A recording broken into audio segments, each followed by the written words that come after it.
Fearcast presents the story of Sudan, the blood, the gold, and the power game. The story of Sudan isn't just another headline. It's a perfect example of geopolitical moves. A story that's crucial to understand, because it mirrors the story of our own lives. So much blood has been spilled that more than 150,000 people have been killed. Over 15 million have lost their homes, and around 25 million are imprisoned or displaced. Today, Muslims are fighting Muslims. But do you know the real story behind Sudan? This isn't about South Sudan. These are two different countries, yet they share the same bloodline. This is a story of greed, of gold reserves, and of global powers. The United States wants one thing. Egypt wants another.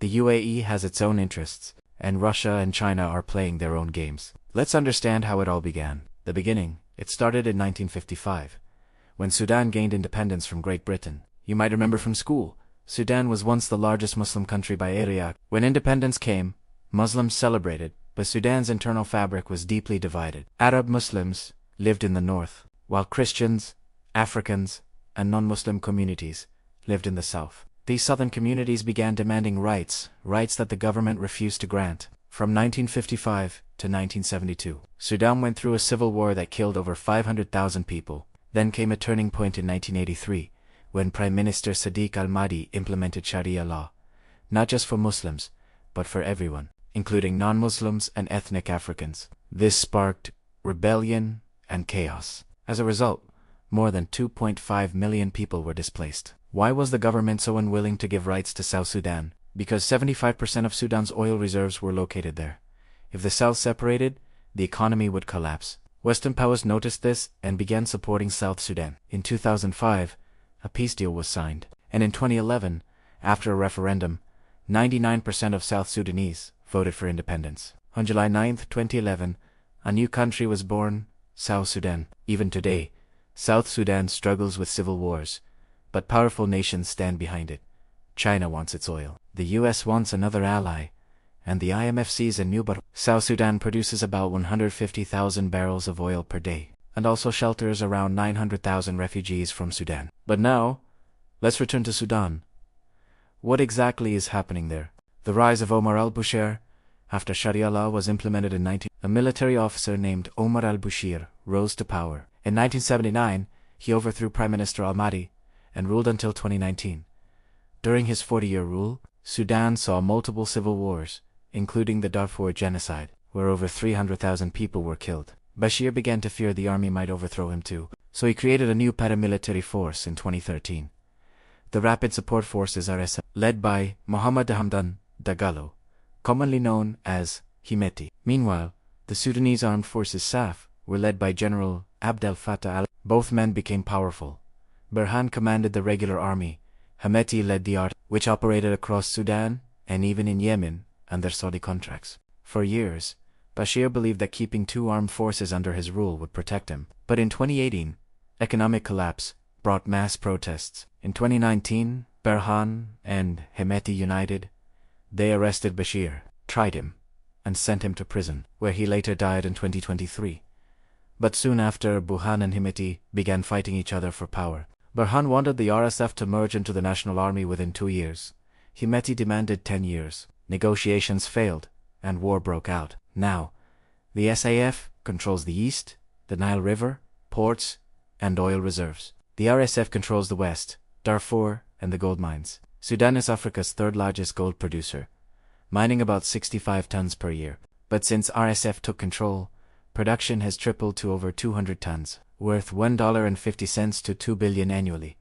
Much of it sold through black markets. In this fight between two giants, the grass suffers to 150,000 dead, 15 million homeless, and 25 million detained.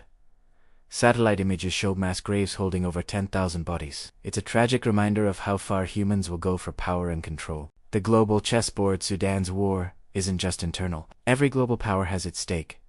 SAF, East Sudan, controls the Nile and oil reserves. Egypt supports them because 85% of Egypt's water comes from the Nile.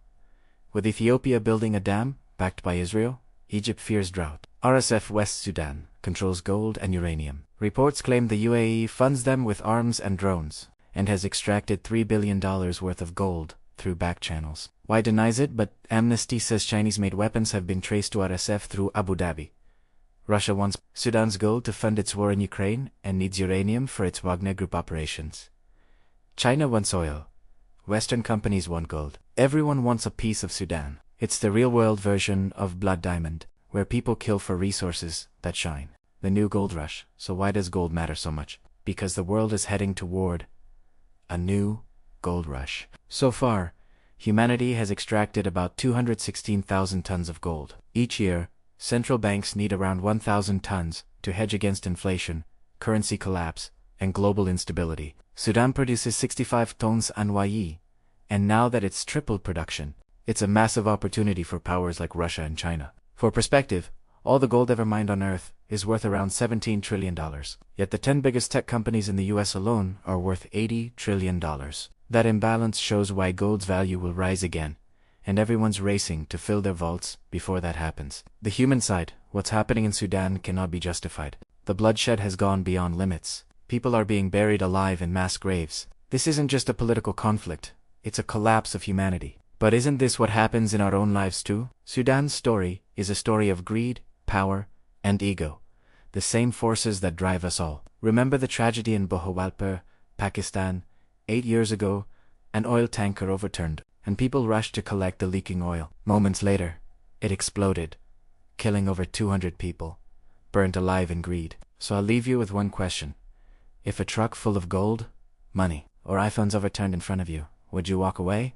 Or would you grab what you could? As Emily Brontë once said, I tried to trust my own mind, and found the same corruption there. You've been watching Fearcast, where we uncovered the untold stories behind power, money, and survival. If you learned something new today, don't forget to like, share, and subscribe, because knowledge is the only weapon that never rusts.